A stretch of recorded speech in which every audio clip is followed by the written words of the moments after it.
Kasaragod POCSO കേസിൽ അറസ്റ്റിലായ അധ്യാപകനെ 3 വർഷങ്ങൾക്ക് ശേഷം കോടതി കുറ്റവിമുക്തനാക്കി.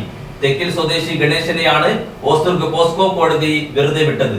അറസ്റ്റിലായ അധ്യാപകൻ ജയിലിൽ കഴിഞ്ഞത് 60 ദിവസം. 3 വർഷങ്ങൾക്ക് ശേഷമാണ് അധ്യാപകനെ കുറ്റവിമുക്തനെന്ന് കണ്ടെത്തി കോടതി വെറുതെ വിട്ടത്.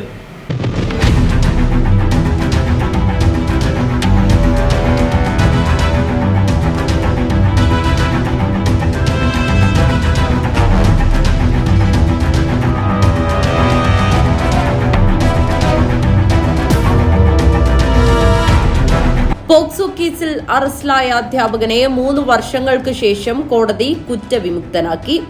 തെക്കിൽ സ്വദേശി ഗണേശനെയാണ് ഓസ്തുർഗ് പോക്സോ കോടതി വെറുതെ വിട്ടത്. വിധി പ്രസ്താവിച്ചതിന് പിന്നാലെ കോടതി പോലീസിനെ രൂക്ഷമായി വിമർശിച്ചു. പരവനടുക്കം മോഡൽ റെസിഡൻഷ്യൽ ഗേൾസ് സ്കൂളിലെ പ്രധാനാധ്യാപകനായിരുന്നു ഗണേശൻ. 3 കുട്ടികൾക്ക് നേരെ ലൈംഗികാതിക്രമം നടത്തിയെന്നായിരുന്നു ഗണേശനെതിരായ കേസ്. സ്കൂളിലെ ഫണ്ടിൽ അഴിമതിയുണ്ടെന്ന് ഗണേശൻ പരാതി നൽകിയിരുന്നു. ഇതിന്റെ വൈരാഗ്യത്തിൽ കുട്ടികളെ ഉപയോഗിച്ച് കെട്ടിച്ചമച്ച കേസാണ് ഇതെന്നാണ് ഗണേശൻ ആരോപിക്കുന്നത്.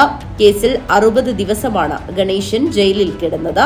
കേസിൽ അകപ്പെട്ടതിനു പിന്നാലെ സമൂഹത്തിൽ ഒറ്റപ്പെട്ടു പോയതായി ഗണേശൻ പറഞ്ഞു. News bureau, Kanhangad.